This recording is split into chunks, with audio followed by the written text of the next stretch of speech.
ಮಂಗಳೂರಿನ ಕದ್ರಿ ದೇವಸ್ಥಾನ cooker bomber Arafat ಹಾಗೂ ಶಾರಿಕ್ನ ಟಾರ್ಗೆಟ್ ಆಗಿತ್ತು ಎಂಬ ಸ್ಫೋಟಕ ಸುದ್ದಿ ಬೆನ್ನಲ್ಲೇ ದೇವಸ್ಥಾನದಲ್ಲಿ ಭಾರೀ ಬಂದೋಬಸ್ತ್ ಮಾಡಲಾಗಿದೆ. ಎನ್ಐಎ ಹೇಳಿಕೆ ಹಿನ್ನೆಲೆಯಲ್ಲಿ ಕದ್ರಿ ದೇವಸ್ಥಾನದಲ್ಲಿ ಫುಲ್ ಅಲರ್ಟ್ ಮಾಡಲಾಗಿದೆ.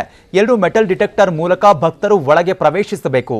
ದೇವಸ್ಥಾನಕ್ಕೆ ಒಳಬರುವ ಪ್ರತಿ ಭಕ್ತರ ಬ್ಯಾಗ್ ತಪಾಸಣೆ ಮಾಡಲಾಗುತ್ತಿದೆ. ಇನ್ನು ದೇವಸ್ಥಾನದ ಭದ್ರತೆ ಬಗ್ಗೆ ನಮ್ಮ ಪ್ರತಿನಿಧಿ ಕಿಶನ್ ಶೆಟ್ಟಿ ಪ್ರತ್ಯಕ್ಷ ವರದಿ ಕೊಟ್ಟಿದ್ದಾರೆ, ನೋಡೋಣ. ದೆಹಲಿಯ ವಿಮಾನ ನಿಲ್ದಾಣದಲ್ಲಿ ಶಂಕಿತ ಉಗ್ರ ಅರಾಫತ್ ಅಲಿಯನ್ನ ಬಂಧನ ಮಾಡಿದ ಸಂದರ್ಭದಲ್ಲಿ ಮಂಗಳೂರು ಕುಕ್ಕರ್ ಬಾಂಬ್ನ ಪ್ರಮುಖ ಟಾರ್ಗೆಟ್ ಕದ್ರಿ ದೇವಸ್ಥಾನ ಎಂದು ಗೊತ್ತಾಗಿರುವಂಥದ್ದು. ಹಾಗಾಗಿ ಅವತ್ತಿನಿಂದ ಇವತ್ತಿನ ತನಕ ಕದ್ರಿ ದೇವಸ್ಥಾನದಲ್ಲಿ ಸಾಕಷ್ಟು ಭದ್ರತೆ ಕೊಡಿರುವಂಥದ್ದು.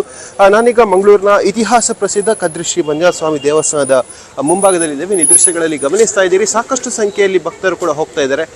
ಘಟನೆ ಆಗಿರುವಂಥದ್ದು ನವೆಂಬರ್ 19, 2022ನೇ ಇಸವಿಯಂದು. ಅವತ್ತು ಕೂಡ ಶನಿವಾರ ಆಗಿರುವಂಥದ್ದು.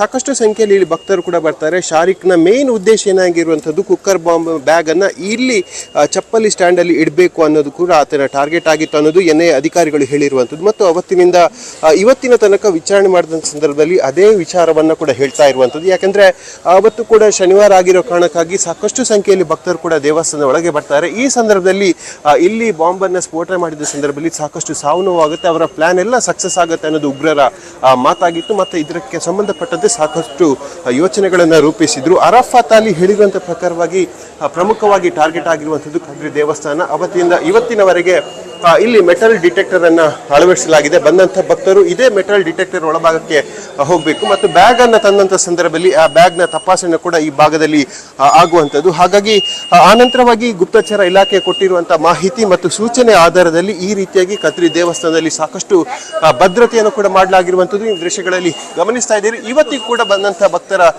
ಬ್ಯಾಗ್ ಗಳನ್ನ ಕೂಡ ಇಲ್ಲಿ ತಪಾಸಣೆ ಮಾಡ್ತಾ ಇದ್ದಾರೆ. ಯಾಕಂದ್ರೆ ಗುಪ್ತಚರ ಇಲಾಖೆ ನಿರಂತರವಾಗಿ ಹೇಳಿರುವಂಥದ್ದು ಮಂಗಳೂರಿನ ನಗರದ ಹೃದಯ ಭಾಗದಲ್ಲಿರುವಂತಹ ಕದ್ರಿ ಶ್ರೀ ಮಂಜುನಾಥ ಸ್ವಾಮಿ ದೇವಸ್ಥಾನ ಇದಾಗಿರುವಂಥದ್ದು. ಮಂಗಳೂರು ನಗರವಾಸಿಗಳು ಸೇರಿದಂತೆ ಜಿಲ್ಲೆಯ ಬೇರೆ ಬೇರೆ ಭಾಗಗಳಿಂದ, ರಾಜ್ಯದ ಬೇರೆ ಬೇರೆ ಭಾಗಗಳಿಂದ ಇಲ್ಲಿಗೆ ಬರ್ತಾರೆ. ಮತ್ತು ವಿಶೇಷವಾಗಿ ಮಂಗಳೂರಿಗೆ ಪ್ರವಾಸಕ್ಕೆ ಬಂದಂತಹ ಜನರು ಇಲ್ಲಿ ಕದ್ರಿ ದೇವಸ್ಥಾನಕ್ಕೆ ಹೋಗದೆ ಅವರು ಮತ್ತೆ ಮರಳಿ ಹೋಗಲ್ಲ. ಹಾಗಾಗಿ ಅತಿ ಹೆಚ್ಚಿನ ಸಂಖ್ಯೆಯಲ್ಲಿ ಭಕ್ತರು ಬರ್ತಾರೆ. ಅದರಲ್ಲೂ ಶನಿವಾರ ದೊಡ್ಡ ಪ್ರಮಾಣದಲ್ಲಿ ಭಕ್ತರು ಕೂಡ ಇರುವಂಥದ್ದು. ಅರಾಫತ್ ಅಲಿ ಕೊಟ್ಟಿರುವಂತಹ ಮಾಹಿತಿಯ ಹಿನ್ನೆಲೆಯಲ್ಲಿ ಈತನೇ ಈ ಕದ್ರಿ ದೇವಸ್ಥಾನವನ್ನ ಟಾರ್ಗೆಟ್ ಮಾಡಿದ್ದ ಮತ್ತು ಕುಕ್ಕರ್ ಬಾಂಬ್ನ ಪ್ರಮುಖ ಮಾಸ್ಟರ್ ಮೈಂಡ್ ಕೂಡ ಈತನೇ ಆಗಿದ್ದ ಅನ್ನೋದು ಗೊತ್ತಾಗಿರುವಂಥದ್ದು. ಯಾಕೆಂದ್ರೆ ಮೊಹಮ್ಮದ್ ಶಾರಿಕ್ ಆಗಿರ್ಬೋದು ಅಥವಾ ಮಂಗಳೂರಿನ ಬಿಜಯ್ ಸಮೀಪ ಗೋಡೆಯಲ್ಲಿ ಬರೆದಂತಹ ಲಕ್ಷಣೆ ತೊಯ್ಬಾ ಜಿಂದಾಬಾದ್ ಎಂಬ ಬರಹದ ಹಿನ್ನಿರುವಂತಹ ಶಕ್ತಿಯೇ ಕೂಡ ಆತ ಆಗಿರುವಂಥದ್ದು. ಮಾಸ್ ಮುನೀರ್ ಆಗಿರ್ಬೋದು, ಯಾಸೀನ್ ಆಗಿರ್ಬೋದು, ಎಲ್ರಿಗೂ ಕೂಡ ಆತ ಬ್ರೈನ್ ವಾಶ್ ಮಾಡಿದ್ದ ಮತ್ತು ಇದರ ಹಿಂದಿನ ಮಾಸ್ಟರ್ ಮೈಂಡ್ ಕೂಡ ಆತನೇ ಆಗಿರುವಂಥದ್ದು.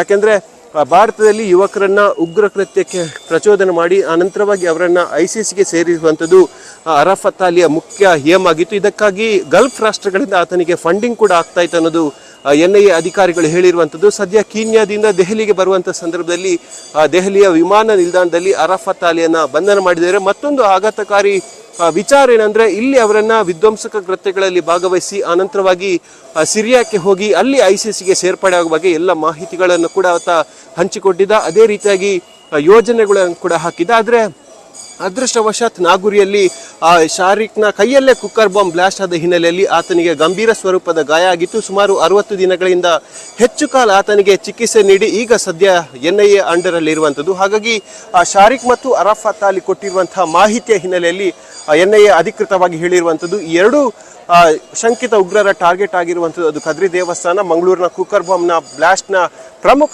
ಟಾರ್ಗೆಟ್ ಆಗಿರುವಂಥದ್ದು ಕದ್ರಿ ದೇವಸ್ಥಾನ ಅನ್ನುವಂಥದ್ದು. ಹಾಗಾಗಿ ಇವತ್ತಿಗೂ ಕೂಡ ಕದ್ರಿ ದೇವಸ್ಥಾನದಲ್ಲಿ ಸಾಕಷ್ಟು ಭದ್ರತೆಗಳು ಮುಂದುವರೆದಿದೆ. ಯಾವುದೇ ರೀತಿಯಾಗಿ ಅಪಾಯ ಆಗಬಾರ್ದ ನಿಟ್ಟಿನಲ್ಲಿ ದೇವಸ್ಥಾನದ ಆಡಳಿತ ಮಂಡಳಿ ಕೂಡ ಸಕಲ ಕ್ರಮವನ್ನ ಕೈಗೊಂಡಿದೆ. ಕ್ಯಾಮರಾಮನ್ ನಿಖಿಲ್ ಸುವರ್ಣ ಜೊತೆ ಕಿಶನ್ ಶೆಟ್ಟಿ, ನ್ಯೂಸ್ 18 ಮಂಗಳೂರು.